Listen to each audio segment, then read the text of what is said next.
Hi കൂട്ടുകാരെ, ഇന്ന് നമ്മൾ ഏത്തയ്ക്ക വെച്ചിട്ടുള്ള ഒരു റെസിപ്പിയാണ് ചെയ്യാൻ പോകുന്നത്. അതിന് ഞാനിവിടെ 4 ഏത്തയ്ക്ക എടുത്തിട്ടുണ്ട്. അധികം പഴുക്കാത്തതാണ് എടുത്തിരിക്കുന്നത്. ഇത് 2 സൈഡും നമുക്ക് കട്ട് ചെയ്ത് കളഞ്ഞിട്ട് നടുകെ മുറിച്ച് ഇതുപോലൊരു പാത്രത്തിൽ വെച്ച് ആവിയിൽ വേവിച്ചെടുക്കാം. അധികം പഴുക്കാത്ത പഴം തന്നെ നോക്കിയെടുക്കാൻ ശ്രദ്ധിക്കണം. എന്നാലേ നമ്മൾ ഉദ്ദേശിക്കുന്ന രീതിയിൽ നമുക്ക് ഈ പലഹാരം ഉണ്ടാക്കിയെടുക്കാൻ പറ്റത്തുള്ളൂ.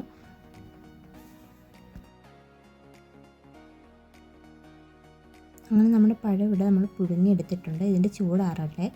ഇനി ഒരു ചീനിച്ചട്ടിയിലേക്ക് 2 സ്പൂൺ നെയ്യ് ഒഴിച്ച് അതിലേക്ക് അണ്ടിപ്പരിപ്പും മുന്തിരിങ്ങയും നമുക്ക് ചേർത്ത് കൊടുക്കാം. നമ്മുടെ കയ്യിൽ വേറെ നട്ട്സ് ഉണ്ടെങ്കിൽ അതും ചേർത്ത് കൊടുക്കാം.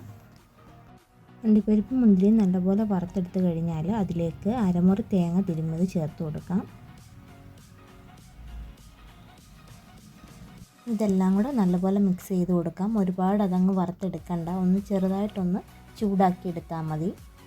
ഇനി ഇതിലേക്ക് ഏലക്കയും പഞ്ചസാരയും കൂടെ പൊടിച്ചത് ചേർത്ത് കൊടുക്കാം. പൊടിച്ചതോ പൊടിക്കാതെയോ നമുക്ക് ചേർക്കാം. ഞാനിപ്പോൾ ഇത് രണ്ടും കൂടെ ഒരുമിച്ചിട്ട് പൊടിച്ചതാണ് ചേർത്ത് കൊടുക്കുന്നത്. അത് നമ്മുടെ മധുരം അനുസരിച്ച് ചേർത്ത് കൊടുത്താൽ മതിയാവും. ഏത്തയ്ക്കയുടെ തൊലിയെല്ലാം കളഞ്ഞ് ഇതുപോലെ കുഴച്ചെടുത്തിട്ടുണ്ട്. കട്ടയൊന്നും ഇല്ലാതെ വേണം നമ്മൾ കുഴച്ചെടുക്കാൻ. ഇനി ഇതുപോലെ ചെറിയൊരു ഉരുള എടുത്ത് കയ്യിൽ വെച്ച് പരത്തിയതിന് ശേഷം നമ്മൾ തയ്യാറാക്കിയ ഫില്ലിങ് ഇതിൽ വെച്ച് കൊടുക്കാം.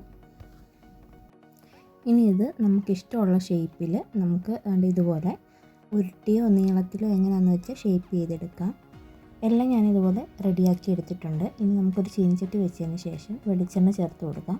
വെളിച്ചെണ്ണയോ അല്ലെങ്കിൽ നെയ്യോ ആയാൽ മതിയാവും. അത് നല്ലപോലെ ചൂടായതിന് ശേഷം നമ്മൾ തയ്യാറാക്കി വെച്ചിരിക്കുന്ന ആ ബോൾസ് ഇതിലേക്ക് ഇട്ട് കൊടുക്കാം. തീ കുറച്ച് വെച്ച് തിരിച്ചും മറിച്ചും ഇട്ട് ഇത് നമുക്ക് വറുത്തെടുക്കണം. ഒരുപാട് അങ്ങ് കരിഞ്ഞു പോകണ്ട, ഈ ഒരു പരുവം മതിയാവും. ഇതുപോലെ എല്ലാം നമുക്ക് തയ്യാറാക്കിയെടുക്കാം. അങ്ങനെ നമ്മുടെ പലഹാരം ഇവിടെ റെഡി ആയിട്ടുണ്ട്. വീഡിയോ ഇഷ്ടപ്പെട്ടാൽ എല്ലാവരും ഒന്ന് ലൈക്ക് ചെയ്യാനും സപ്പോർട്ട് ചെയ്യാനും മറക്കല്ലേ.